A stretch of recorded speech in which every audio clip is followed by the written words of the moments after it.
Are the only two House Judiciary members who have seen the new texts between Strzok and Page. Congressman Trey Gowdy and Congressman John Ratcliffe join me now. Gentlemen, thank you very much for being here tonight. Martha, good to be with you. Ed Henry, good to have you with us. Ed Henry laid out a lot of the breaking news this evening and the memo that you put out. I want to go back a little bit, though, because with regard to Lisa Page and the fact that she says in these text messages, and let's put up what she said, and she's referring to the fact that Loretta Lynch has said at this point that she is going to step aside, that no politically appointed official is going to make judgment on the Hillary Clinton situation. She's going to let the FBI do it. And that's how we know that Comey came forward and made his announcement.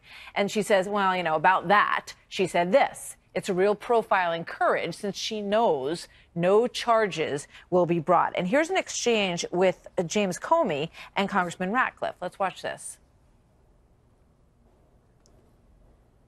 Director, did you make the decision not to recommend criminal charges relating to classified information before or after Hillary Clinton was interviewed by the FBI on July the 2nd? After. All I can do is tell you again, the decision was made after that because I didn't know what was going to happen in that interview. Congressman Ratcliffe, what's your thought on that exchange now that you've seen these text messages? Well, I don't think that former Director Comey could have been more clear that the decision wasn't made until after that July 2nd interview, and that's the way that it should have been. But as you just said, those text messages that we saw earlier today indicate that Lisa Page, Peter Strzok, and Loretta Lynch all apparently knew on the 1st of July that Hillary Clinton wasn't going to be charged. That's inconsistent with what the director said. So he needs to be given the opportunity to come back and clarify his testimony under oath. Yeah, so Congressman Gowdy, will he be given the opportunity to do that, especially given the piece that Ed Henry also just included on July 5th, where he said no one knows the conclusion that I came to until now? Yeah, you have to talk to Jim Comey if you're looking into decisions made by the Department of Justice and the FBI in 2016. He's frankly shown no reluctance to come testify before Congress, primarily if it's in a public session. At some point, we're going to have to talk to him again, not so much about Russia and his removal from office, but about the decisions he made in 2016. It's really clear to me that the decision was made in May of 2016, 2 months before the press conference. So, of course, Loretta Lynch knew it wasn't going to be charged. Everyone except the public knew that she was not going to be charged. Congressman Gowdy, with regard to these new texts and the idea that there could be a special counsel, a second special counsel requested to look into this, how are you pursuing that? Well, these texts are incredibly important, Martha, for a number of reasons, both what's there and what's not there. So lay aside this glaring 5-month gap in text that the world's premier law enforcement agency somehow missed. Lay that aside. What we have seen, what Johnny and I saw today, was a text about not keeping text. We saw more manifest bias against President Trump all the way through the election into the transition.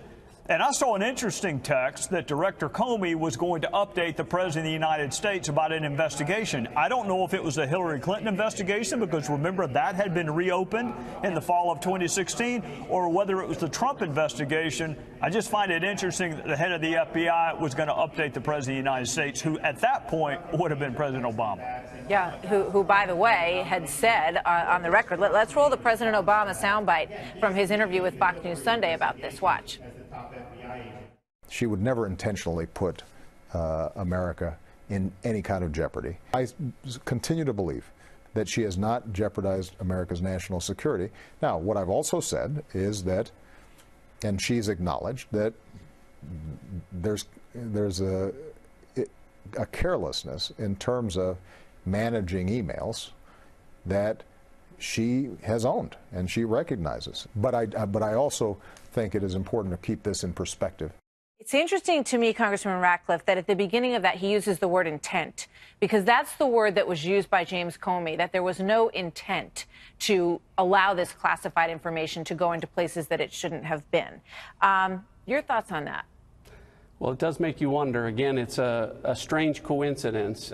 Just as It's possible that these text messages that are missing, perhaps they really were lost. Perhaps it is another strange coincidence. The problem, Martha, is for former prosecutors like Chairman Gowdy and myself that worked at the department and worked with the FBI, it makes it harder and harder for us to explain away one really strange coincidence after another.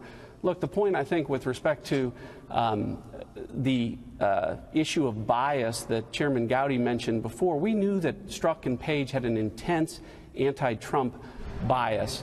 And that's okay so long as they check it at the door and do their job. But we learned today in the thousands of text messages that we reviewed that perhaps they may not have done that. There's certainly a factual basis to question whether or not they acted on that bias.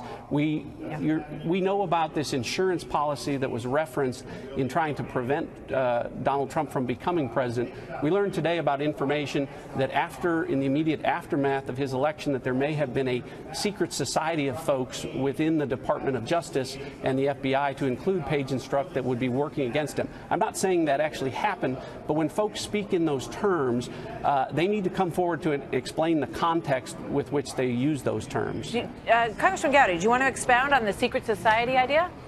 Sure, I wish I could. I wish I'd been the one who either sent that text or received it. You have this insurance policy in the spring of 2016, and then the day after the election, the day after what they really didn't want to have happen, there's a text exchange between these two FBI agents, these two supposed to be objective, fact-centric FBI agents, saying perhaps this is the first meeting of the secret society. So, of course, I'm going to want to know what secret society are you talking about, because you're supposed to be investigating objectively the person who just won the Electoral College. So, yeah, I'm going to want to know. Congressman Gowdy, in terms of that glitch of the missing text messages, those months, are you going to subpoena the phone companies to get those text messages? You know, Martha, Congress is not great at using legal process like subpoenas and search warrants. Of course, we want that. I hope Mike Horowitz, the Inspector General, got them. Unfortunately, the way our government's set up, law enforcement is better able to go to communications carriers and get text and instant messages than Congress is. So, yes, I want them, but I don't want them 2 years from now, and I don't want them after a motion to be held in contempt of Congress. I want them sooner rather than later. So either the Bureau needs to find them, or we need to have someone who has really easy access to these text messages, and it may be law enforcement. Let me ask either one of you this last very quick question. The 4-page memo of the FISA abuses that it details, will there be a criminal referral made to DOJ with regard to that? I don't know that Johnny and I, either one, are into referring cases to we used to work there. We're not there anymore. I'm going to let them sort out the criminality. It's not my job to make criminal referrals. It is my job to provide oversight. All right, gentlemen, thank you very much. Good to see you both tonight. Thanks, yes, Martha. ma'am. Thank you.